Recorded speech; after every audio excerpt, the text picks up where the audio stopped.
to Tamil Gospel Tabernacle channel. இப்ப கலைந்து போட வேண்டியது 4. சகரியா 3:4. இவன் மேல் இருக்கிற அழுக்கு வஸ்திரங்களை களைந்து போடுங்கள் என்றார். இவன் மேல் இருக்கிற அழுக்கு வஸ்திரம் இத போட்டுட்டு நீ எங்க போ, நீ பரலோகத்துக்கு போனா கூட பிசாசு அங்க கூடயே உட்கார்ந்துருவான்.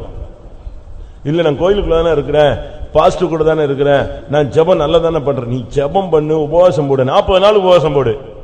உன் அழுக்கு வஸ்திரத்தை உன் ஜீவியத்தில் லைஃப் நீ மாத்தாம உட்கார்ந்து யாரு கூட நிப்பா?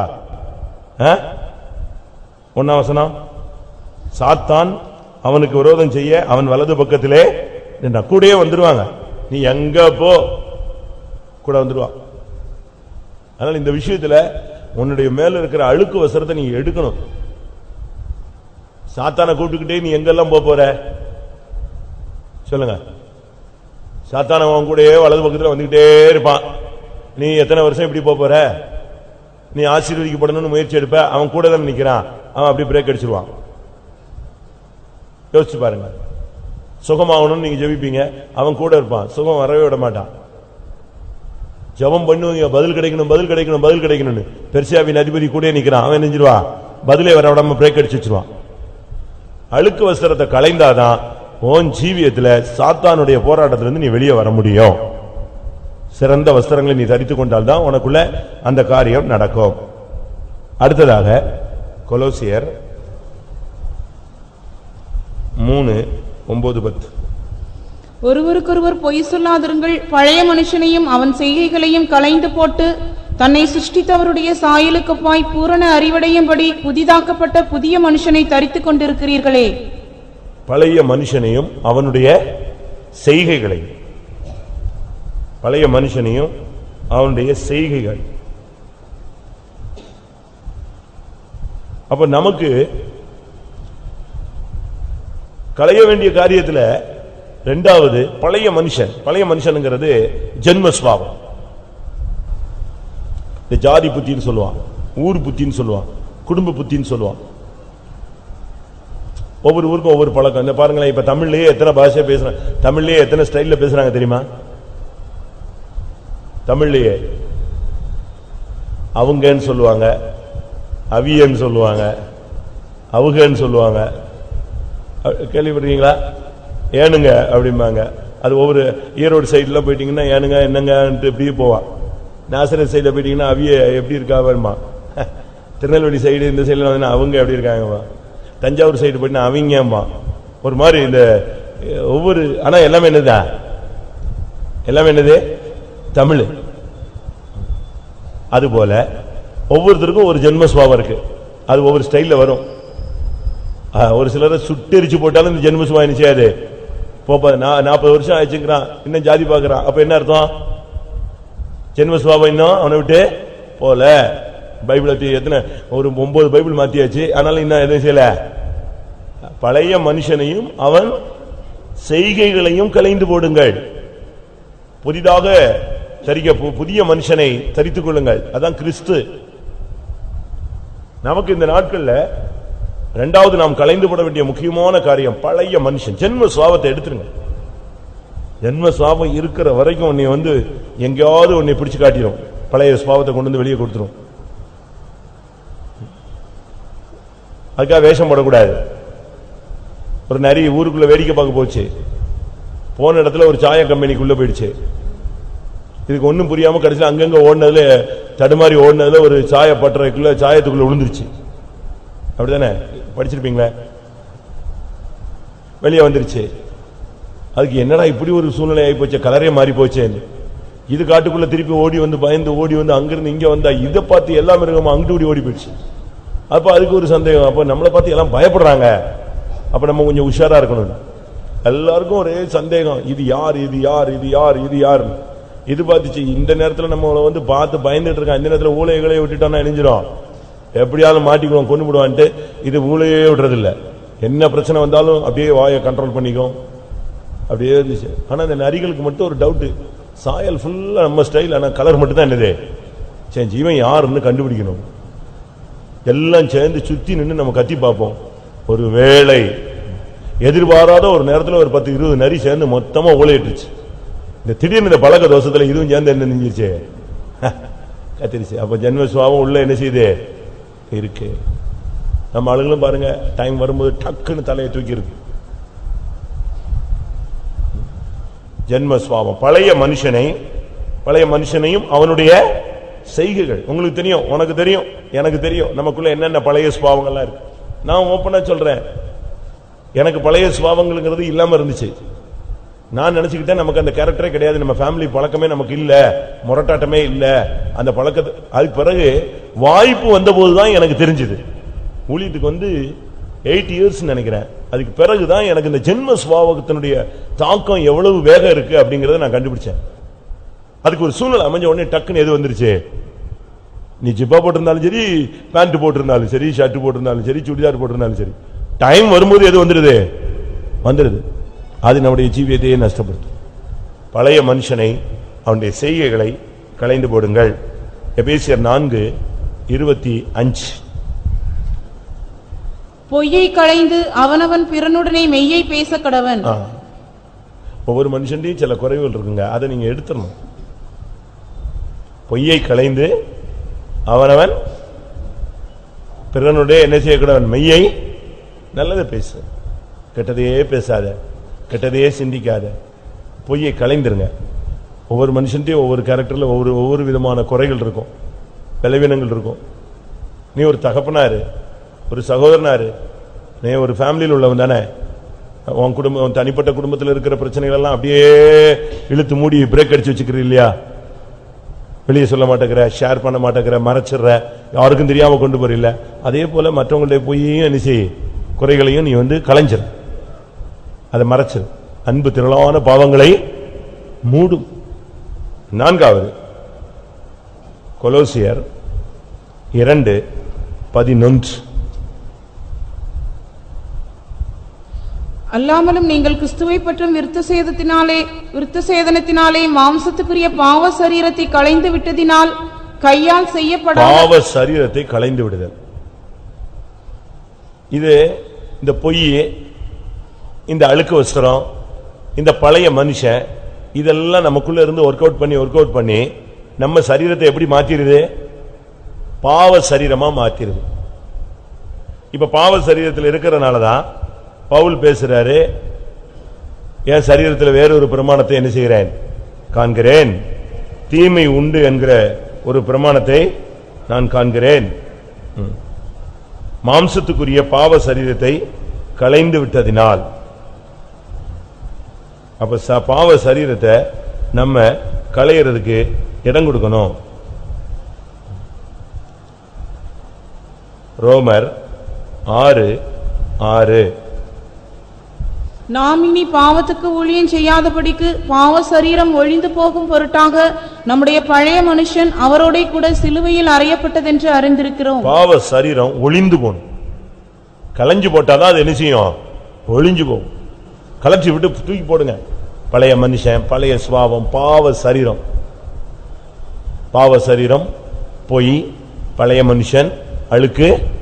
இப்ப ரொம்ப இருக்கு, அதெல்லாம் நம்ம அந்த சைட்ல போக வேண்டாம். இந்த 4 பாயிண்ட வச்சு இப்ப ஒரு 10 நிமிஷம் நம்ம ஜெபம் பண்ணலாம். இதை கலைந்து போடாம நீ எங்க போனாலும் சாத்தான் கூடயே தான் வருவான். அவன் கூடயே தான். அவன் பிரதான ஆசாரியன், நல்ல ஒரு ஸ்டாண்டர்ட் லைஃப்ல உள்ள ஒரு மனுஷன் போலதான். நல்ல போஸ்டிங் அவனுக்கு இருந்துச்சு, நல்ல போஸ்டிங். கடைசியில் பாருங்க, அவன் லைஃப் வந்து கடைசியில் சாத்தான் கூட வர்ற ஒரு லைஃபா மாறிடுச்சு. காரணம், அவனுக்குள்ள இருந்த அழுக்கு வஸ்திரங்கள். அழுக்கு வஸ்திரங்களை களைந்து போடுங்கள், பழைய மனுஷனை களைந்து போடுங்கள். இந்த கூட்டத்தில் அந்த 4 காரியம் நடக்க முடியாது. எல்லாரும் ஒப்பு கொடுக்கலாமா? எல்லாரும் கண்களை மூடுங்க. இன்னைக்கு கூட்டத்தில் ஒரு நல்ல ஒரு பினிஷ் பண்ணணும். ஒரு தெளிவான ஒரு தரிசனத்தோட விடுதலையோடு தான் நீங்க எல்லாரும் எழுப்பி போகணும். ஊழியர்களும் சரி, விசுவாசிகளும் சரி. நான் எதிர்பார்த்த அந்த அனாயிண்டிங் இன்னும் சர்ச்சில் டச் ஆகல. மற்ற சுத்திரிப்பு போன வருஷம்லாம் பாருங்க, சுத்திரிப்புலாம் என்ன மாதிரி ஃபயர்ல பிச்சு எரிஞ்சு போச்சு. இன்னைக்கு ஏன் வரல? இந்த இன்னும் கரெக்டான ஒரு லெவல் வரல நம்ம. ஆமென். இன்னைக்கு நீ கர்த்தருடைய சமூகத்தில் வந்திருக்கிறாய். உன்னுடைய அழுக்கு வஸ்திரங்கள் களைந்து போடப்பட்டால் உனக்கு உன் வாசஸ்தலங்களும் எவ்வளவு அழகானவைகள். அருமையானவர்களே, உங்களுடைய கூடாரங்கள் எப்படிப்பட்டதா இருக்கிறது? நீங்கள் உங்களுடைய தாய் தகப்பனோடு குடியிருக்கிற கூடாரங்கள், உங்கள் மனைவி பிள்ளைகளோடு குடியிருக்கிற கூடாரங்கள், உங்கள் புருஷனோடு, உங்கள் சகோதர சகோதரிகளோடு நீங்கள் வாசம் பண்ணுகிற கூடாரங்கள் எப்படிப்பட்டதா இருந்தது, இல்லாவிட்டால் எப்படிப்பட்டதா இருக்கிறது? தேவனுடைய பார்வையில் அழகான கூடாரங்களா இருக்கு. அழகுன்னு சொன்னா நல்ல எலிவேஷன் வச்சு அழகா கட்டி லைட்டு போட்டு ஏசி போட்டு அதற்கு சொல்லல. உன்னுடைய கூடாரம் தேவனுடைய பார்வையில் அழகாக இருக்கிறதா? உங்களுடைய கூடாரத்தின் தன்மை என்ன? யோசிச்சு பாருங்க. ஒரு அந்நிய மனுஷன், காசுக்காக ஊழியம் செய்கிற ஒரு ஆள், சபிக்கும்படியாக அழைக்கப்பட்டவன், அவன் சொல்றான், கண் திறக்கப்பட்டவன் சொல்லுகிறதாவது, தேவன் அருளுகிற வார்த்தையை கேட்டு நான் சொல்லுகிறேன், யாக்கோபே உன் கூடாரங்களும் இஸ்ரவேலே உன் வாசஸ்தலங்களும் எவ்வளவு அழகானவைகள். தேவனுடைய ஜனங்கள் இருந்தா அந்த கூடாரம் எவ்வளவு அழகா இருக்கும். தேவ சமூகம் இருந்தால் அந்த கூடாரம் எவ்வளவு அழகாக இருக்கும். ரட்சிப்பின் ஜெயகம்பீர சத்தம் இருந்தால் அந்த கூடாரம் எவ்வளவு அழகாக இருக்கும். தேவ மகிமை இறங்கினால் அந்த கூடாரம் எவ்வளவு அழகாக இருக்கும். உங்க கூடாரத்தில் நீங்க எப்படி இருக்கிறீங்கன்னு பாருங்களேன். உங்களுடைய கூடாரம், நோவாவின் கூடாரத்தை பாருங்கள். ஃபர்ஸ்ட் நோவா, ஒரு நோவான்னு சொன்ன என்ன அர்த்தம்? இவன் நம்மை தேற்றுவான் அப்படின்னு சொல்லித்தான் பேர் வச்சாங்க. அவங்க அம்மா அப்பா பேரு நோவா அப்படின்னு அவனுக்கு பேர் வச்சாங்க. இவன் நம்மை தேற்றுவான். ஆனா அவன் கூடாரத்தில் எப்படி இருந்தான் தெரியுமா? நீதிமான் தான், நல்ல மனுஷன் என்று பேர் எடுத்தவன் தான். ஒரு கட்டம் வந்த பொழுது அவன் லைஃப் எப்படி போயிருச்சு? கூடாரத்தில் ஆதியாகமம் 9ஆம் அதிகாரம் 21ஆம் வசனம். அவன் திராட்சரசத்தை குடித்து வெறி கொண்டு தன் கூடாரத்தில் வஸ்திரம் விலகி படுத்திருந்தான். கூடாரத்தில் அவன் நிலவரம் எப்படி இருக்கு? அந்த கூடாரத்தை ஆண்டவர் பார்த்தார்னா எப்படி இருக்கும்? வெறித்து கிடக்கிற ஒரு வாழ்க்கை. 1 ராஜாக்கள் 20ஆம் அதிகாரம் 12ஆம் வசனத்தில் ஒரு ராஜா தன்னுடைய கூடாரத்தில் வெறித்து கொண்டிருந்தான். பெனாதாத்தும் மற்ற ராஜாக்களும் கூடாரங்களிலே குடித்துக் கொண்டிருக்கையில், பாருங்க, குடித்து 16 மற்ற ராஜாக்களும் கூடாரங்களில் குடித்து வெறி கொண்டிருந்தார்கள். உன் கூடாரத்தில் எப்படி இருக்கு? நான் ஒரு விசுவாசி வீடுன்னு ஒரு புதிய ஆத்மா வந்தான். ஞானசானம் எனக்கு கொடுத்துருங்கய்யா, எனக்கு ஞானசானம் கொடுத்துருங்கய்யா, எனக்கு ஞானசானம் கொடுத்துருங்கய்யான்னா, சரி இவன் இவ்வளவு வாஞ்சியா வரானே, ஞானசானமும் கொடுத்தாச்சு. திருப்பி பார்த்தா பழைய குருடி கதவை திரட்டிதான், பழைய லெவலுக்கு போயிட்டான். அப்ப நான் அவன் வீட்டுக்கு போறேன். ஒரே வாக்குவாதமும் சண்டையும் போட்டு உட்கார்ந்துருக்கான். அவனுக்கு எழும்ப முடியல, அவ்வளவு தண்ணி அடிச்சிருக்கான். திரும்ப நான் போன உடனே அவன் ஒய்ஃப் டப்புன்னு எழும்பிட்டான். நான் சொன்னேன், என்ன ஆச்சு, இவன் என்ன இப்படி ஆயிட்டான்? இவனுக்கு ஞானசானம் வேற கொடுத்துருக்கோம், என்ன இப்படி இருக்கான்னா? அவன் உடனே சோத்திரம் சோத்திரம் சோத்திரம், அவன் தோத்திரம் தோத்திரங்கிறான். அவனுக்கு என்ன செய்ய முடியல, எழும்ப முடியல. ஒரு பாட்டில தூக்கி பாதி பாட்டில அப்படியே மறைக்கிறான் பின்னால.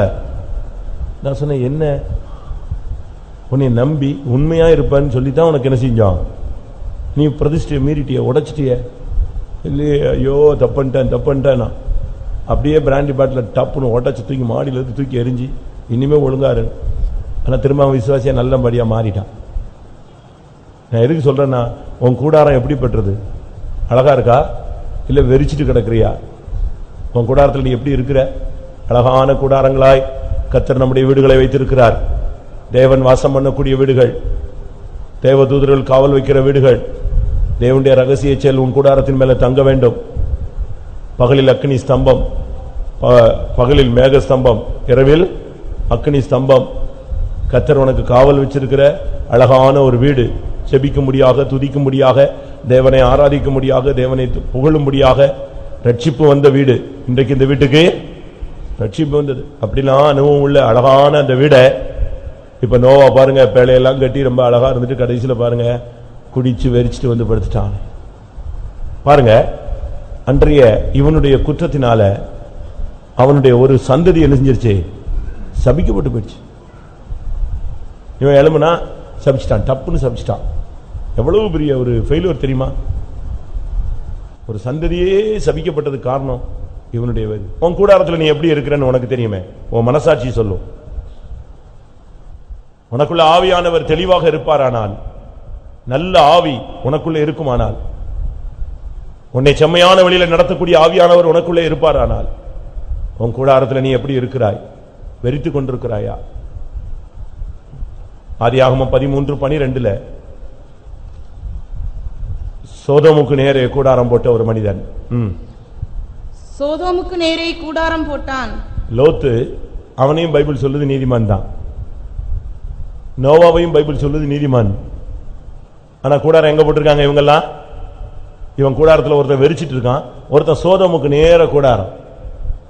அப்படி விழிச்சு பார்த்தா இதுதான் தெரியும், சோதம் தான் தெரியும். உன் கூடாரம் எதை பார்த்திருக்கு? பரலோகத்தை நோக்கி இருக்கிறதா? வானத்தின் வாசலா? இல்லாவிட்டால் பாதாளத்தின் வாசலா உன் கூடாரம்? இது மெய்யாகவே இது வானத்தின் வாசல். இது தேவனுடைய வீடே அல்லாமல் வேறல்ல, இது வானத்தின் வாசல். உன் வீடு பாதாளத்தின் வாசலா? அவளுடைய வீடு பாதாளத்துக்கு போகும் வழி. நீதிமொழிகளில் வாசிக்கிறோம். உன் வீடு எங்க போகுது? லோத்து ஒரு நீதிமான். ஆனா அவன் கூடாரம் திறந்து வச்சா எதுதான் தெரியும்? திறந்து வச்சா எது தெரியும்? சோதம், உலகம். உன் கூடாரம் உலகத்தை நோக்கி இருக்கிறதா, பரலோகத்தை நோக்கி இருக்கிறதா? ஆதியாகமம் 18ஆம் அதிகாரத்தில் 9ஆம் வசனத்தில் 10ஆம் வசனத்தில் கர்த்தர் ஆபிரகாமின் கூடாரத்துக்கு வந்தார். கர்த்தர் பேசிக் கொண்டிருந்தார். கர்த்தருக்கு முன்னால நிக்காம பின்னுக்கு நின்னுட்டு சைடுல இருந்து ஒட்டு கேட்டுட்டு நகைச்சிட்டு இருந்தா கூடாரத்துல. வாசியுங்கள். அவர்கள் அவனை நோக்கி, உன் மனைவி சாராள் எங்கே என்றார்கள். அதோ கூடாரத்தில் இருக்கிறாள் என்றான். அப்பொழுது அவர், ஒரு உற்பவ கால திட்டத்தில் நிச்சயமாய் உன்னிடத்திற்கு திரும்ப வருவேன். அப்பொழுது உன் மனைவியாகிய சாராளுக்கு ஒரு குமாரன் இருப்பான் என்றார். சாராள் அவருக்கு பின்புறமாய் கூடார வாசலில் இதை கேட்டுக்கொண்டிருந்தாள். முன்னுக்கு வந்து நிக்கலையே, கர்த்தருக்கு முன்னால நிக்கல. எங்க போய் நின்னுட்டு இருந்தா? அவருக்கு பின்புறமாய் கூடாரத்தில் நின்று எல்லாத்தையும் கேட்டுட்டு உள்ள எச்சரிச்சுட்டு அவிசுவாசப்பட்டுட்டு இதெல்லாம் நடக்குமா அப்படின்னா உடனே அவரு, ஏன் சாராள் நகைத்தாள் அப்படின்னாரு டப்புன்னு. நீ பின்னால இருந்தாலும் சரி முன்னால இருந்தாலும் சரி அவருடைய கண்களுக்கு எல்லாமே என்னது? வெளியரங்கம். உடனே சொல்றா, நான் நகைக்கவே இல்லை. அடுத்து போய் உன் கூடாரத்தில் உன் டயலாக்லாம் எப்படி இருக்கு? உன் பேச்சுகள்லாம் எப்படிப்பட்ட பேச்சுகள்? உன் கூடாரத்தில் உன்னுடைய வார்த்தைகள் எப்படிப்பட்டதா இருக்கு? ஏன் உன் வீட்டுக்கு கர்த்தர் வந்திருக்கிறார், கர்த்தருக்கு முன்னால ஏன் வந்தாலும் உன்னால நிக்க முடியல? அவள் எங்கே? கூடாரத்தில் இருக்கிறாள். அப்ப பிராண உற்பவ காலத்திட்டத்தில் அவளுக்கு ஒரு குமாரனை நான் தருவேன். உடனே அவன் வந்து எங்க நின்றுட்டு இருக்கா? அதை கேட்கும் போது அவருக்கு பின்னால போய் நின்னுகிறது. அங்க இருந்துட்டு கேட்டுட்டு சிரிச்சுட்டு இருந்தா. அவிசுவாசம். உன்னுடைய ஜீவியத்தில், உன் கூடாரத்தில், உன்னுடைய வாழ்க்கையில இன்னும் அவிசுவாசமும் பரியாசங்களும் விளையாட்டுகளும் தேவனுடைய வார்த்தையை விசுவாசிக்க கூடாத அளவுல உனக்குள்ள அவ்வளவு பின்தங்கி போயிட்டியா? போறது கானான். கேட்டா வாய் திறந்து சொல்லுவேன், ஆபிரகாமோடு நான் எங்க போகிறேன்? விசுவாசத்தின் தகப்பனோடு நான் கானானுக்கு போகிறேன். ஆனா தேவனுடைய வார்த்தையை உன்னால் விசுவாசிக்க முடியலையே. எப்படி நீ கானானுக்குள்ள போக முடியும்? நீ கானானுக்குள்ள போகணும்னா விசுவாசிக்கணுமே. நகைக்கிறாயே. எத்தனை பிரசங்கத்தை கேட்டு நீ சிரிச்சிருக்கிற? எத்தனை உதாரணங்களை கேட்டு சிரித்திருப்பாய்? எத்தனை தீர்க்க தரிசனங்களை கேட்டு நகைத்திருக்கிறாய்? எத்தனை பேர் தரிசனம் சொல்லும் போது நீ பரியாசம் பண்ணி இருக்கிறாய்? யோசித்து பார். தேவனுடைய வார்த்தைகள் உனக்கு பரியாசமாய் தென்படுகிறதா? நேருக்கு நேராய் வந்து பேசும் பொழுது நேருக்கு நேர் நிற்க சக்தி இல்லாமல் கூடாரத்துக்கு பின்புறமாக நின்று கேட்டு இன்னைக்கு எத்தனை பேர் தேவனுடைய வார்த்தையை அசட்டை பண்ணி கொண்டிருக்கிறீர்கள்? உன்னுடைய கூடாரத்தில் நீ எப்படி இருக்கிறாய் என்பது உனக்கு தெரியும். என்னாகமம் 16:26 கோராகின் கூடாரங்கள். அவன் சபையாரை நோக்கி, இந்த துஷ்ட மனிதரின் சகல பாவங்களிலும் நீங்கள் வாரிக்கொள்ளப்படாதபடிக்கு அவர்கள் கூடாரங்களை விட்டு விலகி. கோராகின் கூடாரங்கள். உபாகமம் 11:6. இந்த கூடாரம் நிலைக்காது, இது மண்ணுக்குள்ள போயிடும். பூமி தன் வாயை திறந்து எலியாப் என்னும் ரூபன் குமாரனுடைய மக்களான தாத்தானையும் அபிராமையும் அவர்கள் குடும்பங்களையும் அவர்கள் கூடாரங்களையும் இஸ்ரவேலர் எல்லாமே சேர்ந்து உள்ள விட்டாங்க. யோசிச்சு பாருங்க. உன் கூடாரம் தேவனுக்கு முன்பாக இருக்க முடியுமா? நீ எதிர்த்து பேசுகிறாய், கேள்வி கேட்கிறாய். மோசைக்கு நேருக்கு நேர் முகத்துக்கு வந்து ஃபேஸ் பண்ணி பேசுறான். கர்த்தருடைய மனுஷன்ட்ட போய் பேசுறான் பாருங்க, வாக்குவாதம் பண்றான் பாருங்க, எவ்வளவு துணிகறான். மோசே சொல்றான், அப்படி இல்லப்பா இப்படி இல்லப்பா. இல்ல, கர்த்தர் ஒன்றதான் பேசுறாரா, எங்கிட்டையும் பேசுறாரு. இதுக்கு கோராக பேசினோடனே தாத்தான் பேசினோடனே அபிராம், அவன் மனைவி பிள்ளைங்க எல்லாரும் ஆமா ஆமா அது எப்படிங்க, அது எப்படி எல்லாம் சேர்ந்து ஜால்ரா மொத்தமா அடிச்சாச்சு. இப்ப மொத்தமா ஜால்ரா அடிச்சா மொத்தமா எங்க தான் போனோம்?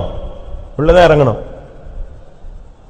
எதிர்த்து பேசுகிற பாவம், அது பாவம் தான் பைபிள் சொல்லுது. யூதால வாசிக்கும் பொழுது கோரா எதிர்த்து பேசின பாவத்துக்கு உள்ளாகி, அவன் செஞ்ச தப்பே வேற ஒண்ணுமே கிடையாது. அவன் விபச்சாரம் அல்ல, வேசித்தனம் அல்ல, எவனையும் கொள்ளையாடல, அருவருப்பான பாவங்கள் செய்யல. வாசிங்க யூதா 11. கோரா எதிர்த்து பேசின பாவத்திற்குள்ளாகி, பாருங்க அவன் செஞ்ச தப்பு ஒன்னே ஒண்ணுதான், எதிர்த்து பேசினதுதான். நீ புருஷனை என்னென்ன காரியத்தில் எதிர்த்து பேசுற பாரு. தகப்பனை, தாய் தகப்பனை எத்தனை இடத்துல எதிர்த்து பேசி இருக்கிற பாரு. எதிர்கருத்துக்கள் உனக்குள்ள அப்படிலாம் வந்திருக்கா? எத்தனை பிரசங்கத்துக்கு எதிர்த்து நீ கருத்து வேறுபாடு சொல்லியிருப்ப. அது அப்படி இல்லை, இப்படி. பிரியமானவர்களே, எதிர்த்து பேசுகிறது பாவம். அந்த மனுஷனுடைய கூடாரம் தேவனுடைய பார்வையில் அழகாக இல்லை. தேவன் ஒரு செகண்ட்ல அதை பாதாளத்தில் இறக்கி விட்டார். கூடாரங்களோடு போயிட்டாங்க. உன்னுடைய கூடாரம் தேவனுக்கு முன்பாக சொல்லணும், யாக்கோபே உன் கூடாரங்கள் எவ்வளவு அழகானவைகள். உன்னுடைய வீட்டில் பார். என்னாகமம் 19:14 பார்க்கும் பொழுது சாவு, தீட்டு. கூடாரத்தில் ஒரு மனிதன் செத்தால் அதற்கடுத்த நியமமாவது, அந்த கூடாரத்தில் பிரவேசிக்கிற யாவரும் கூடாரத்தில் இருக்கிற யாவரும் 7 நாள் தீட்டுப்பட்டிருப்பார்கள். உன் கூடாரத்தில் மரணம் சம்பவிச்சிருக்கா? எழுத்தின் பிரகாரமா அம்மா அக்கா சாவறதை நான் சொல்லல, அது எல்லா வீட்லயும் மரணம் வரும். ஆவிக்குரிய மரணம் வந்திருக்கிறதா? பிரமாணத்தை மீறுவது பாவம், தீய நோக்கம் பாவம். உன் வீட்டுல பிரமாணத்தை மீறி இருக்கிறியா? உன் வீட்டுல எப்படி இருந்திருக்கு? சாவு இருக்கா? வீணான கதைகளை பேசி தீட்டுனா தொட்டவனை தொட்டவன் தீட்டு, தொட்டவனை தொட்டவன் தீட்டு, அப்படி கண்டினியூவா எழுதிக்கிட்டே போகும் அந்த ப்ரொசீஜர். தீட்டான ஜீவியம் இருக்கான்னு யோசிச்சு பாருங்க. குஷ்டரோகி ஒருத்தன் தொட்டுட்டானா முடிஞ்சு போச்சு. அவன் போய் இன்னொருத்தனை தொட்டா அது தொட்டு, ஒரு சுவரை தொட்டா அந்த சுவரை தீட்டு, துணியை தொட்டா துணி, வரிசையா தீட்டு தான், அப்படி கண்டினியூ அடிச்சுட்டு போயிடும். யோசிச்சு பாருங்க, நம்முடைய வாழ்க்கையில உன் குடும்பத்தில் மரணம் இருந்துச்சா, சாவு வந்துச்சா? நீ அதை புசிக்கும் நாளில் சாகவே சாவாய். பிரமாணத்தை மீறினால் உன்னுடைய ஜீவியத்தில் உன் வீட்டில் சாவு இருக்கிறது, தவறுகள் இருக்கிறது. எத்தனை தடவை உன்னுடைய வீட்டில் நீ பிரமாணத்தை மீறி இருப்ப? ஜெப நேரத்தில் ஜெபம் நடக்காம. இன்னும் எவ்வளவோ பிரமாணங்கள் உனக்கு இருக்கு. ஒரு விசுவாசிக்கு எவ்வளவோ பிரமாணங்கள் இருக்கு, ஒரு ஊழியக்காரனுக்கு எவ்வளவோ பிரமாணங்கள் இருக்கு. பாஸ்டர் டிவி சொல்வார், விசுவாச வீட்டின் பிரமாணத்தை ஒருவன் மீறுவானானால் அவன் ஜெய ஜீவன் செய்ய முடியாது. விசுவாச வீட்டின் பிரமாணத்தை ஒருவன் மீறுவானானால் அவன் நிலைத்திருக்க முடியாது.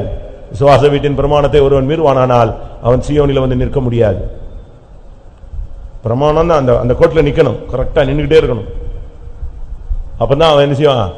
ஜெய ஜீவன் செய்வான், அவன் நிலைத்திருப்பான், அவன் சீயோனில் வருவான். சும்மா பிரமாணம்னா சும்மா டைம் பாசி கொடுக்கல. நம்முடைய ஜீவியத்தில், நம்முடைய கூடாரத்தில் தீட்டு வரக்கூடாது, மரணம் வரக்கூடாது. உபாகமம் 1:27. உங்கள் கூடாரங்களில் முறுமுறுத்து, கூடாரங்களில் போய் முறுமுறுக்கிறது. இங்க ஒண்ணும் பேச மாட்டாங்க. வீட்டுல போய் அதை சொன்னா, இதை சொன்னா, அவன் சொன்னா, இவன் சொன்னா, அப்படி சொன்னா. நீ வீட்டுக்கு வா பேசுவோம், இங்க வச்சு பேசாத, வீட்டுக்கு வா. நீ எங்க போய் முறுமுறுத்தாலும் யார் கேட்கிறா? தெய்வம் கேட்கிறாரு. ஆரோனும் மிரியாமும் மோசேக்கு விரோதமாக என்னாகும் 12ஆம் அதிகாரம் 1ஆம் வசனத்துல அவங்க வீட்டுல போய் உட்கார்ந்து முறுமுறுத்தாங்க. இவன் என்ன பெருசா, இவன் தான் லீடிங் பண்றாங்கிறான், அவன் எப்படி சொல்றான், இவன் சொல்றான், இவன் கல்யாணம் கட்ட ரூட்டே சரி கிடையாது, இதுல வேற இவன் பரிசுத்தம், தெய்வீகம், பிரமாணம் அப்படின்னு இருக்கான். இவங்க 2 பேரும் வீட்டுல பேசுனது மோசேக்கு தெரியாது. அவன் வீட்டுல உட்கார்ந்துருக்கான். ஆனா கர்த்தர் அதை என்ன செய்தாரா? கேட்டார். வாசிங்க அந்த வசனம். என்ன 12:1. கர்த்தர் அதை கேட்டார். கர்த்தர் அதை கேட்டார். ஆமா, நீ கேட்கல, பக்கத்து வீட்டுக்காரன் கேட்காட்டாலும் யாரு கேப்பா? தெய்வம் கேட்பாரு. அவர் கேட்டுட்டே இருப்பார். கூடாரங்களில் முறுமுறுத்தார்கள். எத்தனை காரியங்களுக்கு வீட்டுல போய் முறுமுறுத்திருக்கீங்க, சண்டை போட்டிருக்கீங்க, வாக்குவாதம் பண்ணிருக்கீங்க. 106ஆம் சங்கீதம் 25ஆம் வசனம்.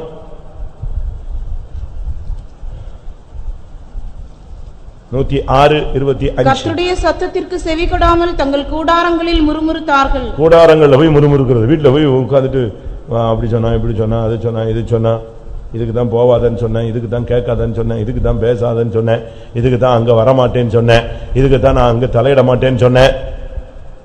இங்க பேச மாட்டான். எங்க வீட்டுல தான் என்னது, வீட்டுல தான் வீராவேசமா கத்துறது.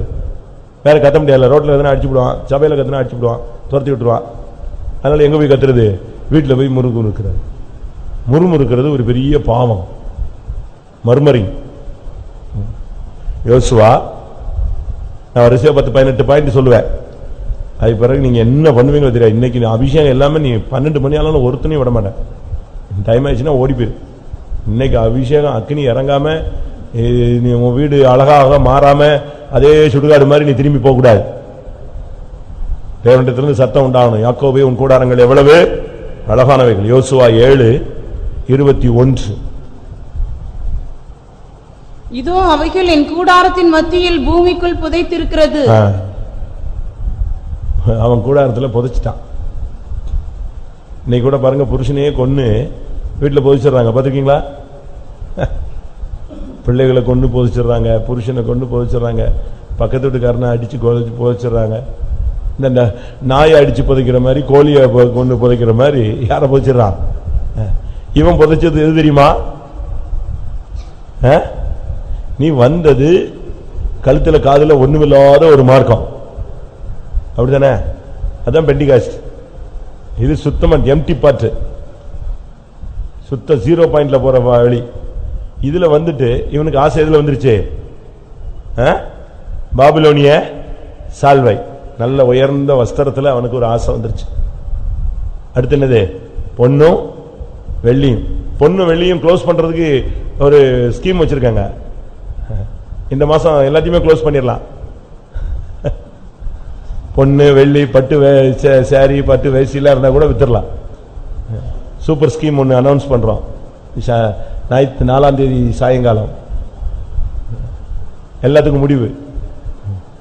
பொண்ணு வெள்ளி எல்லாத்தையும் வித்து சுத்தமா தூரத்துக்கு போட்டு எல்லாத்தையும் கொடுத்து காலி பண்ணி கணக்கு க்ளோஸ் பண்றது. வச்சிருக்கவங்க எல்லாம், வீட்டில் வச்சிருக்கவங்க, பேங்க்ல வச்சிருக்கவங்க, கழுத்துல போட்டிருக்கவங்க எல்லாருக்கும் ஒரு ஃபைனல் ஸ்கீம் வருது. இவன் ஒண்ணுமே இல்லாத கூட்டத்தில் வந்துட்டு இவன் போய் பாபிலோனிய சால்வையும் அடுத்து எதிர்த்திட்டு வந்துட்டான், பொன்னையும் வெள்ளி. எனக்கு என்ன வருத்தம்னா, பாவம் அவனை ஒரு சான்ஸ் கூட அனுபவிக்க யாரு விடல, தெய்வம் விடவே இல்லை. அவனை சான்ஸே கொடுக்கல. அவன் வீட்டில் புதைச்சு வச்சு கடைசியில பாருங்க இவனை கல்லெறிஞ்சே கொண்டு விட்டாங்க. அந்த பாபிலோனிய சால்வையை ஒரு ட்ரிப்பு கூட போட்டுட்டு ஒரு கல்யாண வீட்டுக்கு போல, ஒரு சொந்தக்கார வீட்டுக்கு போல, ஒரு ஃபங்க்ஷன் அட்டன் பண்ண முடியல, சர்ச்சில் உள்ளவங்களுக்கு காட்ட முடியல, எங்கேயும் போக முடியாம கடைசியில் எங்க போயிடுச்சு? வேஸ்டா போயிடுச்சு, செத்துப்பிட்டான். நான் உங்களுக்கு சொன்னல, ஒரு பையன் ஃபைத்தமில் எலக்ட்ரீஷியனா இருந்தான், ஃபாரின் போயிட்டான். எனக்கு அவனை தெரியாது, நான் சின்ன பிரதரா இருந்தேன். ஒரு லோக்கல் மீட்டிங் போயிருந்தேன். அவன் வந்தான், நான் ஏதோ நியூஸ் சோல் வந்திருக்கான்னு நினைச்சேன். அவன் சும்மா அட்டகாசமா பட்டு வேஷ்டி பட்டு ஷர்ட் அப்படின்னு மஞ்சள் கலர்ல, லைட் மஞ்சள் கலர்ல இருக்குமே, கிரீம் கலர்ல அழகா போட்டு ஒரு செயின் போட்டு, மைனர் செயின் போட்டு, எம்எல்ஏ மாதிரி சும்மா வேஷ்டி அவுத்து விட்டு வந்திருந்தான். அப்படியே ரோடெல்லாம் பொறுக்கிட்டு வந்துச்சு. அது நான் கொஞ்சம் பொருத்தம் பார்த்தா அந்த வீட்டில் நடத்துறாங்களே, ஒரு வீட்டில் தான் கூட்டம், சாயங்கால கூட்டம் நடக்கும். அப்போ அந்த வீட்டுக்கார விசுவாசி சொல்றாரு, ஐயா நான் தான் 1200 ரூபாய் இவனுக்கு கட்டி எங்க அனுப்புனேன்? ஃபாரின் அனுப்புனேன். நான் எங்கேயோ காசை கேட்டுருவேன்னு ஃபர்ஸ்ட் மாசம் சம்பளத்திலே 1200 ரூபாய் இணைஞ்சிட்டான், அனுப்பிட்டான். அடுத்த ட்ரிப் வந்த பிறகு என் மூஞ்சில கூட முழிக்கல, அப்படியே போயிட்டான். ஆனா இன்னைக்கு பாருங்க, அவன் ஃபைத்தமில் தான் கஞ்சி குடிச்சிட்டு இருந்தான், இன்னைக்கு இப்படி வந்துட்டான். பாவனா. அவனை பட்டு வேஷ்டிலையும் பார்த்தேன், அவனை பெட்டிலையும் பார்த்தேன். அவனை பட்டு வேஷ்டிலையும் பார்த்தேன். ஃபாரின்ல இருந்து ஒரு காஃபின் அடக்க சவப்பெட்டியில் அவனை கொண்டு வந்தாங்க, கார்கோல தூக்கி போட்டு பாடியை கொண்டு வந்தாங்க. இந்த அலுமினிய ஷீட்ல பைண்ட் பண்ணி கொண்டு வந்தாங்க. ஒட்டச்சு மூஞ்சி பார்க்கறதுக்காக அலுமினிய ஷீட்டை கிழிச்சு அவனுடைய பெட்டியில் அந்த முகத்தை பார்த்தாங்க. செதுப்பிட்டான். எங்கேயோ வேலை செஞ்சிருக்கான். மேல இருந்து இவனுக்கு டாப்ல எத்தனையோ அடி உயரத்துல இருந்து வேலை செஞ்சவன் எதை விட்டுட்டான்? சுத்தியில கையில இருந்து மிஸ் பண்ணிட்டான். அது நேரம் வந்து அப்படி தலையில உட்காந்துருச்சு, உள்ள போயிடுச்சு. நீ எந்த ஃபெய்த்தம்ல சாப்பாடு இல்லாம கஞ்சி குடிச்சியோ அதே ஃபெய்த்தமுக்கு உனக்கு பட்டு வேஷ்டி கட்டிட்டு வர்றதுக்கு உனக்கு எவ்வளவு துணிகரம் வந்திருக்கும். உன் கூடாரம் எப்படிப்பட்ட கூடாரம்? நீ இருக்கிறது பெந்தேகோஸ்தேமா இருக்கும். நீ பொன்னையும் வெள்ளியும் பாபிலோனிய சால்வியும் வாங்கிட்டு அலைஞ்சின்னா யோசிச்சு பாரு. உன் கூடாரத்தில் என்னெல்லாம் ஒளிச்சு வச்சிருக்கன்னு பாரு. என்னெல்லாம் இருக்கு? அதெல்லாம் இருக்கிற வரைக்கும் போகாது, சாபம் போகாது. யோபு 5:24 உன் கூடாரத்தில் சமாதானம் உண்டா? உம்முடைய கூடாரம் சமாதானத்தோடு இருக்க காண்பீர். இது யோபுக்கு நண்பர்கள் சும்மா ஆறுதலுக்கு ஒரு வார்த்தை சொல்றாங்க. உம்முடைய கூடாரம் எப்படி இருக்கும்? சமாதானத்தோடு இருக்க காண்பீர். அதை விசாரிக்கும் பொழுது என்ன செய்ய மாட்டேன், குறைவை காண மாட்டேன். இங்க சோத்துக்கு வழி இல்லாம ஓட்டு எடுத்து பறண்டிட்டு இருக்கான் அவன். என் தோல் எல்லாம் ஒட்டிக்குச்சு, எனக்கு நான் மெலிஞ்சு போனேனே அதுதான் எனக்கு அத்தாட்சின்னு சொல்றான். இப்படி மாறி போன ஒரு மனுஷன் அவன்கிட்ட போய் இவங்க சொல்றாங்க, உன் கூடாரம் சமாதானத்தோடு இருக்க காண்பாய், உன் வாசஸ்தலத்தை விசாரிக்கும் பொழுது நீ என்ன செய்ய மாட்டாய், குறைவை காண மாட்டாய். தானியம் அம்பாரத்தில் சேர்க்கப்படுவது போல ஏற்ற காலத்தில் கல்லறையில் அதுக்குள்ளே இவனை சாவறதுக்குலாம் கொண்டு போயிட்டாங்க. அவன் அங்க அப்படியே ஓடு எடுத்து தேய்ச்சிக்கிட்டு இருக்கான். யோசிச்சு பாருங்க. உங்க கூடாரத்தில் சமாதானம் இருக்கா? சாப்பாடு இருக்கு, சமாதானம் இருக்கா? எனக்கு ஒரு பெரிய ஆச்சரியம் என்ன தெரியுமா, இந்த மார்க்கத்தினுடைய ஸ்டார்டிங் ஸ்டேஜ் என்னதுதான்? சமாதானம் தான். நீ பைபிளை தூக்கிட்டு இதுக்குள்ள வந்தினாலே அதுக்கு பேர் என்னது? என்னுடைய சமாதானத்தை நான் உங்களுக்கு வைத்து போறேன். அது எங்க விட்டுட்டீங்க நீங்க? யோசிச்சு பாருங்க. உங்க வீட்டுல சமாதானமா இருக்க முடியுதா? சும்மா இல்லாமலே சங்க ஊதிடுறாங்க. சும்மா இருக்கிற சங்க ஊதி கத்தாங்கிற மாதிரி சும்மா சம்பந்தமே இல்லாம எனத்தையாவது பேசுறது, வீட்டுக்குள்ள போன உடனே அழுகிறது, அப்படி பைபிளை தூக்கி டம்முன்னு அப்படியே பேக்ல தூக்கி எறிகிறது. எத்தனை வீட்டுல இப்படி துணிகரமா பண்றாங்க? கோபம், வாக்குவாதம், வைராக்கியம். சாப்பாடு பொங்க முடியாது, சாப்பிட்டாலும் சாப்பாடு பொங்கி இருந்தாலும் சாப்பிட முடியாது. தேவையில்லை, செத்து போறேன், நான் வேண்டாம். இதெல்லாம் என்ன விசாச மென்டல் ஹாஸ்பிட்டல் மாதிரி இருந்துச்சுன்னா வீடு எப்படி இருக்கும்? சுடுகாடு மாதிரி வீடுகளை ஆக்கக்கூடாது. அப்படி நீங்க வீட்டுக்கு போனா, வீடுங்கிறது இளைப்பாற முடியாது, தேவன் கொடுத்தது. பறவைகள்லாம் பாருங்க, பகலெல்லாம் கீச்சு பூச்சி காய்ச்சி பூச்சின்னு அங்கங்க கத்தி என்னத்தையாவது இறதிட்டு அந்த சாயங்கால நேரத்தில் எங்க வந்து உட்காந்துரும், அந்த மரத்தில் உள்ள கூட்டில் வந்து உட்காந்துக்கும். அதுதான் அது இளைப்பாறுதல். நமக்கு அப்படி இளைப்பாறுதலாம் வீட்டில் இருக்க முடியலையே. ஒரு பாட்டு போட்டோம், ஒரு மெசேஜ் கேட்டோம், சமாதானமா தூங்கினோம், சாப்பிட்டோம், கஞ்சி குடிச்சோம், சந்தோஷமா காலையில் எழுந்திரிச்சு ரைட்டு ஜெபம் பண்ணமா, ஜெபம் பண்ணுங்க, போயிட்டு வரீங்களா, சமாதானமா போயிட்டு வா. அப்படி யார் வீட்லயாவது நடக்கா? ஒருவேளை கல்யாணம் கட்டி ஒரு வாரம் அப்படி நடக்கும். வண்டி வரைக்கும் பை பண்ணுவா. அது பிறகு இந்த பிள்ளைங்க ஸ்கூலுக்கு போகும்போது ஸ்டார்டிங்ல பை மம்மி பை டேடிங்கும். அது பிறகு அந்த மார்க் இருக்கலாம் கம்மியானது, பையும் கிடையாது, வையும் கிடையாது, ஒன்றும் கிடையாது. எந்திரிச்சு அது பாட்டுக்கு ஓடிட்டே இருக்கும். உங்க வீட்டில் சமாதானம் இருக்கா? கூடாரத்தில் சமாதானம் இருக்கா? இவன் ஜெபிச்சுட்டே போறான், சோத்திரம் சோத்திரம் என்றவரை, இன்னைக்கு வீட்டுக்கு போனா பிரச்சனையே வரக்கூடாது, எல்லாத்தையும் பண்ணிட்டு உள்ள போனா பிரச்சனையே வரக்கூடாதுன்னு எப்படி வராம இருக்கும்?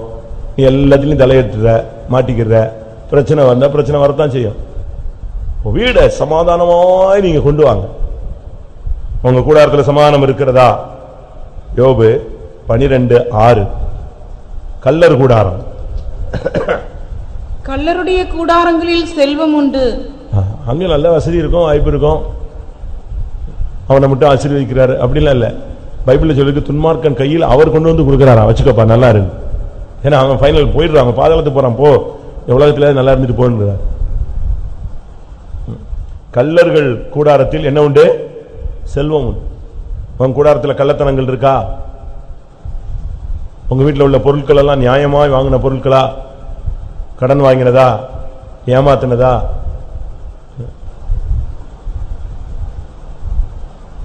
யோசிச்சு பாருங்க. ஒரு வீட்டில் ஒரு சகோதரன் சொன்னார், எங்க அம்மா செத்தாங்க, ஃபங்க்ஷன் ஃபுல்லா நான் செலவழிச்சேன், இவங்களெல்லாம் காணோம், ரொம்ப லேட்டா வந்தாங்க, என்னடா வீட்டுக்கு வந்துட்டாங்க ஃபங்க்ஷனுக்கு வரலையேன்னு சொல்லிட்டு கஷ்டப்பட்டு என்னன்னு கேட்டா, வீட்டில் இவங்க எல்லாம் எதுக்கு சண்டை போட்டுட்டு இருக்காங்க? பாத்திரத்துக்கு சண்டை போட்டுட்டு இருக்காங்களா? எப்படி பாத்திரத்துக்கு? வீட்டில் அங்க ஃபங்க்ஷன் நடக்கு, செத்து போன ஃபங்க்ஷனு மீட்டிங்.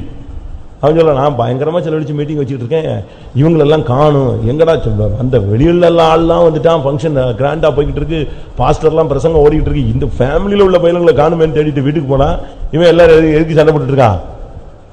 அம்மா பாத்திரம் எனக்குன்னு ஒருத்தி பிடிச்சி இழுக்க, ஒருத்தி இல்லை இந்த பாத்திரம்லாம் எனக்கு. திருப்பி என்னத்தையும் முடிச்சுட்டு மீட்டிங் வந்துட்டாங்க. அடுத்து 4 நாள் கழிச்சு எல்லாரும் கூட்டம் கொண்டாங்களா. என்னன்னு கேட்டா, நான் அந்த நகையெல்லாம் கரெக்டா பங்கு போட்டுருந்தேன். வெட்டிக்கிட்டான் நகைய, துண்டு துண்டா வெட்டிக்கிட்டான். அப்ப இன்னும் 3ஆம் கிளாஸ் புத்தி போகல. பாத்தீங்களா? யோசிச்சு பாருங்க. உங்க கூடாரங்கள்ல எப்படிப்பட்ட கூடாரம்? கள்ளர் கூடாரங்கள். கள்ளர்களின் கூடாரத்தில் என்ன உண்டு? என்ன உண்டு? செல்வம் உண்டு. யோபு 15:34 பரிதானக்காரர்கள், பரிதானம் வாங்கினவர்களின் கூடாரங்களை அக்கினி பட்சிக்கும். பட்சிக்கும். கிஃப்ட்னு சொல்லிட்டு வாங்கிட்டு வரக்கூடாது. லஞ்சம் வாங்கக்கூடாது. விசுவாசி லஞ்சம் வாங்கக்கூடாது. அநியாயமா லஞ்சம் காசுலாம் வாங்கக்கூடாது. அது நம்முடைய லைஃப்ல அது என்ன, பரிதானம் வாங்கனுடைய கூடாரத்தை அக்னி என்ன செய்யும்? அக்னி பட்சிக்கும். சங்கீதம் 78:51. காமின் கூடாரங்களிலே அவர்களுடைய பலனில் முதற்பலனான யாவரையும் அழித்தார். உன் கூடாரத்துல முதற் பலன் அழிக்கப்படவே கூடாது. அப்படின்னா மூத்த பிள்ளைன்னு நீங்க நினைக்காதீங்க, இல்ல ஆடு மாடுல முதற் பலன் நினைக்காதீங்க. நாம் தான் தேவனுடைய முதற் பலன்கள். முதற் பலன்களுடைய லைஃப்னா நல்ல ஸ்டாண்டர்ட் ஸ்பிரிச்சுவல் லைஃப், நல்ல ஜெபம், நல்ல உபவாசம், நல்ல துதி, நல்ல பிரதிஷ்டை, நல்ல விசுவாசத்துக்காக ஜீவனை கொடுக்கிறது. பரிசுத்தத்தை குலைச்சலாக்க விடவே மாட்டான். நீ உன்னுடைய லைஃப்ல முதற் பலன்களை நீ அழிச்சதுக்கு இடம் கொடுக்க கூடாது. காமின் கூடாரங்களில் கர்த்தர் முதற் பலன்களை என்ன செய்தார்?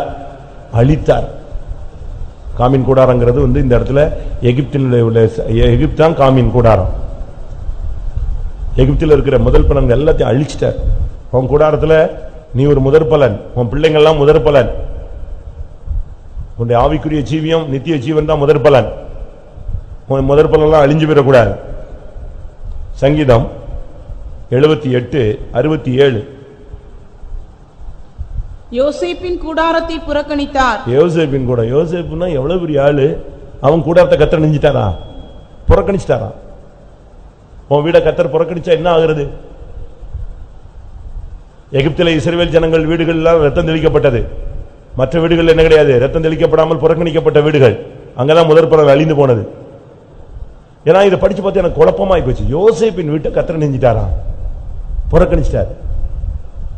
உன் கூடாரத்தை கர்த்தர் புறக்கணிச்சிட்டாருன்னா அவன் லைஃப் என்ன, எவனா இருந்தாலும் ஒண்ணுமே இல்லாம போயிடுவான். உன் கூடாரத்தை கர்த்தர் புறக்கணிக்கிறாரா? உன் கூடாரத்தை கர்த்தர் நேசிக்கிறாரா? கர்த்தர் புறக்கணிக்கிற வாழ்க்கை நீ வாழ்ந்து விடக்கூடாது. மனுஷன் உன்னை புறக்கணிக்கட்டும், ஆனா தேவன் உன்னை என்ன செய்யக்கூடாது. வீடு கட்டுகிறதால் ஆகாதென்று தள்ளப்பட்ட கல், ஆனால் மூளைக்கு தலைக்கல் ஆயிற்று. அதுபோல 1 பேதுரு 2ஆம் அதிகாரத்தில் சொல்லப்பட்டது போல, நீ மனுஷரால் தள்ளப்பட்டாலும் தேவனால் என்ன செய்யப்பட்டவனா இருக்கணும், தெரிந்து கொள்ளப்பட்டவனா இருக்கணும். இங்க பாருங்க, தேவனை புறக்கணிச்சிட்டாராம். தேவன் புறக்கணித்தார் காரணம், அபிஷேகம் போயிடுச்சுன்னா தேவன் புறக்கணிச்சிருவார். சவுலை பத்தி கர்த்தர் சாமுவேல்கிட்ட பேசும் பொழுது, நான் புறக்கணித்து தள்ளின சவுலுக்காக நீ எந்த மட்டும் துக்கித்துக் கொண்டிருப்பாய். கர்த்தருடைய வார்த்தையை மீறி போனா கர்த்தர் நெஞ்சிருவாரு, புறக்கணிச்சிருவார். தேவன் புறக்கணிச்சிட்டாருன்னா முடிஞ்சு போச்சுங்க, அவுட். அவனோடதான், அவன் குப்பைதான். அதுக்கு பிறகு அவன் இந்த உப்பு சாரப்பட்டு போனால் அது வழியில மிதிக்கப்படுறான், வழியில குப்பையில கொட்டுறதுக்கு தான் யூஸ் ஆகும். உன் கூடாரத்தை கர்த்தர் புறக்கணிச்சிட்டாரா? 84ஆம் சங்கீதம் 10ஆம் வசனம். 1000 நாளை பார்க்கிலும் உமது பிராகாரங்களில் செல்லும் ஒரே நாள் நல்லது. ஆகாமிய கூடாரங்களில் வாசமாயிருப்பதை பார்க்கிலும் என் தேவனுடைய ஆலயத்தின் வாசற்படியில் காத்திருப்பதையே தெரியும். உன் வீடு ஆகாமிய கூடாரமா தேவனுடைய கூடாரமா? ஆகாமிய கூடாரங்கிறது விக்கெட்னஸ், ஏமாத்து வேலை, வஞ்சிக்கிறது, கோல்மாலு, சண்டை, வம்பு எல்லாம் பண்றதெல்லாம் இது ஆகாமிய கூடாரங்கள். ஆகாமியம் அப்படின்னா இங்கிலீஷ்ல விக்கெட்னஸ் தானே கொடுத்திருக்கு. நம்முடைய ஜீவியத்தில் இந்த எத்தனங்கள், ஏமாற்றுகள், உங்க வீட்டில் நீ அப்படி மற்றவனா இருக்கவே கூடாது. உன் கூடாரம் ஆகாமிய கூடாரங்களா இருக்கக்கூடாது. அவன் சொல்றான், ஆகாமிய கூடாரங்களில் வாசமா இருப்பதிலும் என்னுடைய தேவனுடைய வீட்டின் வாசற்படியில படுத்திருப்பதே நான் நினைச்சுவேன், காத்திருப்பதையே நான் நாடுவேன். அவன் கூடாரம் எப்படிப்பட்ட கூடாரம்? ஒரே ஆட்டம் ஆட்டம் பாட்டம் டான்ஸ். வீட்டுல அப்படியா இருக்கு உங்க வீடு? ஆவியில நிரம்பு, நல்லா ஜெபம் பண்ணு. உன் வீட்டுல என்ன ஃபங்க்ஷன் நடக்குது? விசுவாசிகள் நம்மளுக்கு தெரியாமலே ஃபங்க்ஷன்லாம் நடத்துறான், என்னெல்லாமோ பண்றான். ஏன்னா நம்ம நடத்தக்கூடாதுன்னு சொல்லிடுவோம், செய்யக்கூடாதுன்னு சொல்லிடுவோம், அது ஒழுங்கு கிடையாதுன்னு சொல்லுவோம், அது பரிசுத்தம் கிடையாதுமோ, அது அவசியம் இல்லமோ. உடனே இவன் நமக்கு தெரியாமலே என்னத்தையாவது ஒரு ஃபங்க்ஷனை வச்சு ஒரு 100 பேரை கூட்டுக்கிட்டு ஆடி சண்டை போட்டு அவரு அப்படிலாம் செய்யவே கூடாது. உன்னுடைய கூடாரம் ஆகாமிய கூடாரங்களாய் போகக்கூடாது. 120 சங்கீதம் 5ஆம் வசனம். எத்தனாவது பாயிண்ட்? 15 போதுன்னு நினைக்கிறேன். 120 சங்கீதம் 5ஆம் வசனம். கேதாரின் கூடாரங்கள் அண்டையிலே குடியிருந்ததும் போதும். அடுத்து, சமாதானத்தை பகைக்கிறவர்களிடத்தில் என் ஆத்துமா குடியிருந்ததும் போதும். போதும். பாத்துங்க, நான் சமாதானத்தை நாடுகிறேன், அவர்களோ யுத்தத்துக்கு எத்தனைப்படுகிறார்கள். அடுத்த வசனம். நான் சமாதானத்தை நாடுகிறேன், அவர்களோ நான் பேசும்போது யுத்தத்துக்கு எத்தனைப்படுகிறார்கள். இவன் போய் பிரதர் சோத்திரம் பிரதர் நான் வேலையை பார்த்து போறாமா, அவ்வளவுதான். ஆனா இன்னைக்கு அப்படி சொல்ல மாட்டாங்க, ஏன்னா நாளை கழிச்சு பாதங்கள் ஒண்ணும் இல்ல. இன்னைக்கு இந்த தான் டைம், நீங்க எல்லாரும் ஒப்புரவாகிறதுக்கு நல்ல நேரம். போய் மன்னிப்பு கேட்டீங்கன்னா இன்னைக்கு காஃபி எல்லாம் கொடுத்து ஒப்புரவாயிருவான். திங்கக்கிழமை போனீங்கன்னா வீட்டுக்குள்ள விட மாட்டான். இன்னைக்கே நீ போய் ஒப்புரவாயி பேசி சிரிச்சு கோலை கும்பிடாது போட்டுருவான், சுகர் இல்லாத காப்பியாவது கொடுத்துருவான், உட்காருன்னு சொல்லாதவன் உட்காருன்னு சொல்லுவான். என்னத்தையா ஒண்ணு மேனேஜ் பண்ணி சிரிச்சு பேசி ஜமானம் ஆயிடுவான். இந்த 3 நாள் அவனுக்கு ஒப்புரவாதுக்கு நல்ல நேரம். திங்கக்கிழமை வந்துருச்சு, உன்னை தூக்கி எரிஞ்சு போட்டு போயிட்டே இருப்பான், அடுத்த சுத்திரி போட்டது வரைக்கும் ஓடிடுவான். இங்க சொல்லியிருக்கு, கேதாரின் கூடாரங்களில் அண்டையில் குடியிருந்தது போதும், சமாதானத்தை பகைக்கிறவர்களிடத்தில் என் ஆத்துமா குடியிருந்தது போதும். உன் கூடாரம் எப்படிப்பட்ட கூடாரம்? சமாதானத்தை பகைக்கிற கூடாரமா? தாழ்ந்து போ, விட்டுக்கொடு, சகித்துக்கொள், அட்ஜஸ்ட் பண்ண, நம்பு, ஏற்றுக்கொள். உன்னை ஏமாந்துட்டேன்னு சொல்லுவாங்க, கோழைன்னு சொல்லுவாங்க, பரவாயில்ல, சத்தியத்து நிமித்தம் தானே நீ அந்த பட்டத்தை ஏத்துக்கிற. தேவனை மாத்திர விசுவாசித்து நீ அதை ஏற்றுக்கொள். உன் கூடாரத்தில் சமாதானத்தை பகைக்காத, சமாதானத்தை நேசி. கடைசியாக எரேமியா 10:20 இல்லாவிட்டா ஆமோஸ் 9:12. என்ன பிரசங்கம் கேட்டாலும் காது கேட்காது போல நீ போகக்கூடாது. உன் கைகளின் கிரியைகளை பிசாசு கவி இருக்கிறதா? உன் வார்த்தைகள் எப்படிப்பட்டது? நீ மனம் திரும்பி இருக்கிறாயா? உன்னுடைய வழிகள் எப்படி இருக்கிறது? கோணலா இருக்கிறதா? சீறுகிறாயா? எப்பொழுதும் உலக ஆசையிலேயே மூழ்கி கிடக்கிறாயா? எல்லாரும் கண்களை மூடுவோம். வேத வசனத்துக்கு நடுங்குகிறவனை கர்த்தர் நோக்கி பார்க்கிறார். இந்த கூட்டத்தில் மனம் திரும்புகிறவர்கள் உண்டோ என்று அவர் நோக்கி பார்க்கிறார். ஆமென். எல்லாரும் வாயை திறங்க. 5 நிமிஷம் தான் முழங்கால் டைம். அதுக்கு பிறகு அறிக்கை, அதுக்கு பின்பு ஒப்பு கொடுத்தல். ஆமென். வாயை திறங்க. கர்த்தாவே, இந்த சர்ப்பம் எங்கேயோ இருக்குன்னு நினைச்சேனே சுவாமி, மற்றவங்க தான் சர்ப்பம் நினைச்சேன். இந்த வேத வசனத்தின்படி பார்க்கும் பொழுது இந்த சுபாவங்கள், இந்த சர்ப்பத்தினுடைய போராட்டமான அனுபவங்கள் எனக்குள் இருக்கிறதே.